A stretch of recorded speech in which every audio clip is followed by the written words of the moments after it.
कैसे हो दोस्तों।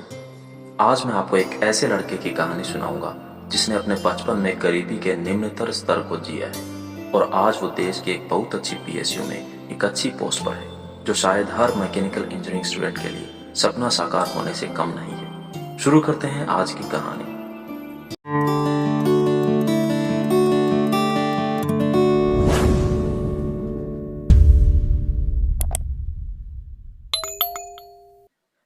ये कहानी है राजस्थान के एक गरीब परिवार में जन्मे लड़के की, जिसका नाम है संजय वर्मा।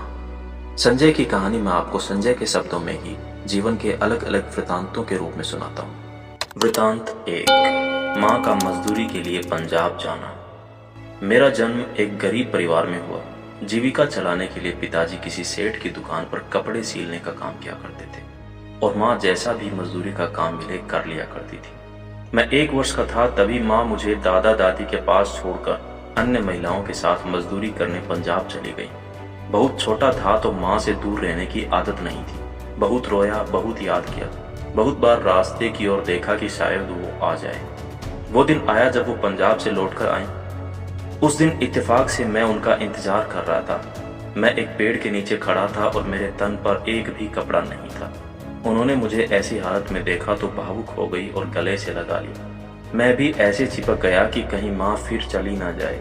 भले ही छोटा था परंतु इस अनुभव ने मुझमें माँ से बिछड़ने का भय पैदा कर दिया था और यकीन मानो ये डर बहुत लंबे समय तक मेरे साथ रहा। गरीबी से घर के हालात कुछ ऐसे थे कि कभी भी तन पर पूरे कपड़े नहीं हुआ करते थे और पैरों में चप्पल तो दूर की बात है। वृतांत 2। पानी की टंकी। पढ़ाई में मेरी रुचि देखकर अध्यापकों का ध्यान मेरी ओर आकर्षित हुआ। मुझे बहुत प्रोत्साहन मिलने लगा। मैं भी विद्यालय के होनहार विद्यार्थियों में से एक था। एक बार की बात है, मैं दूसरी कक्षा में था। उम्र रही होगी 7-8 साल। मेरी एक अध्यापिका 5वीं कक्षा के कुछ बच्चों से किसी काम के बारे में बात कर रही थी, लेकिन सब मना कर रहे थे। मैंने जाकर पूछा, दीदी क्या काम है? गाँव में सब बच्चे अध्यापिका को दीदी कहकर बुलाते थे। उन्होंने बताया कि हैंडपंप के पानी से पानी की टंकी को भरना है। टंकी से हैंडपंप की दूरी रही होगी 100 मीटर। उस समय मेरा एक मित्र था, उससे मैंने पूछा कि क्या मेरे साथ चलेगा टंकी भरने? जो मिलेगा आधा आधा बांट लेंगे। उसने अपनी सहमति दी। दोपहर में छुट्टी के बाद हम दोनों उन दीदी के घर चले गए और शुरू कर दिया टंकी भरने का काम। टंकी बहुत बड़ी थी और समय बहुत लग रहा था। इस टंकी के पानी का उपयोग लकड़ी काटने की मशीन को चलाने वाले इंजन को ठंडा करने के लिए किया जाता था। मुझे बस कैसे भी करके उस टंकी को भर के जो भी पैसा मिले उसे अपनी माँ को देना था ताकि उन्हें कुछ मदद मिल सके। ये वही डर था जो मुझसे काम करा रहा था, जो बचपन से मेरे साथ था। शाम हो गई, सूरज ढल गया, अंधेरा होने लगा। टंकी भर गई। बदले में मुझे मिले 10 रुपए। यकीन मानो इस दिन मैं बहुत अमीर महसूस कर रहा था। समय बहुत हो चुका था। विद्यालय से घर नहीं पहुंचने पर सब चिंतित थे। घर के पास की मस्जिद में ऐलान हो चुका था कि खाकी नेकर पहने एक 7-8 साल का बच्चा गुम हो गया है। पानी में भीगा हुआ जब मैं घर पहुंचा तो पहले तो बहुत जोर की डांट फटकार में मार पड़ी।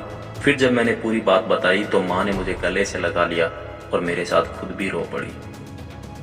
वृतांत 3। ईंधन की व्यवस्था।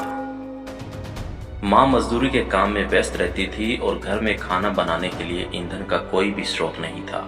इसलिए मैं अपनी बड़ी बहन के साथ गोबर बीनने जाया करता था। कुछ और परिवारों के बच्चे भी ऐसा किया करते थे।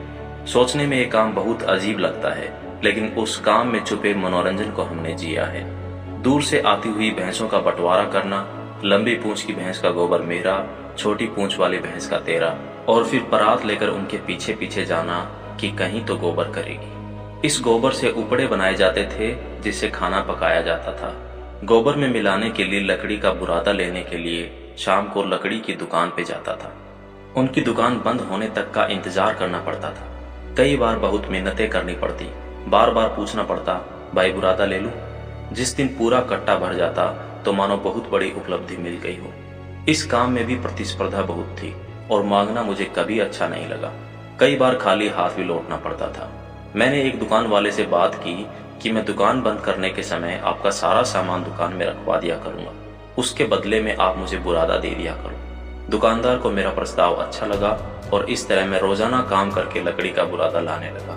उस समय मेरी उम्र रही होगी 6-7 साल। वृतांत 4। झाड़ू बनाने का काम। बहुत बार ऐसा होता था कि माँ को कोई काम नहीं मिल पाता था। उस समय एक बुजुर्ग झाड़ू बनाने का काम किया करते थे। खजूर की झाड़ू बनाने के लिए खजूर के पत्तों को लोहे के कंघे से चीरकर बारीक बनाया जाता था। ये काम हम सब भाई बहन माँ के साथ मिलकर किया करते थे। ये काम बहुत कठिन था। लोहे के कंघे को चलाते चलाते हाथों में छाले हो जाते थे, लेकिन कुछ काम तो करना ही पड़ता था घर चलाने के लिए। एक झाड़ू बनाने के 10 पैसे मिलते थे।